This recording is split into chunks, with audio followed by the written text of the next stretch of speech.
muddooyinkan dambe ayaa Soomaaliland waxa ku soo badanaya shirbeeleedada kuwaasi oo bariyii hore dalka mamnuuc ka ah hadaba maanta ayaa madax dhaqameedyada beel kamid ah beelaha degta gobolka Awdal ay shaacisay in ay ka tashan doonto ayaheeda iyo masiirkeeda isla markaana ay shir isugu iman doonto halkan saxaafadda anaga ugu yeedhnay waxa loogu yeedhay baaq aanu baaqayno beelaha meel kasta jooga dalka gudihiisa dibadda iyo dalalka kale jaarka ay degan yihiin sida uu sheegay afhayeenku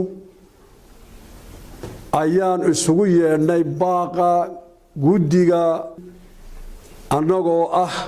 in baaq ama shir ay darahooda kaga tashan doonaan aayahooga kaga tashan doonaan ayaan ugu yeedhaynaa ama dalka ha jooga ama dibadda ha jooga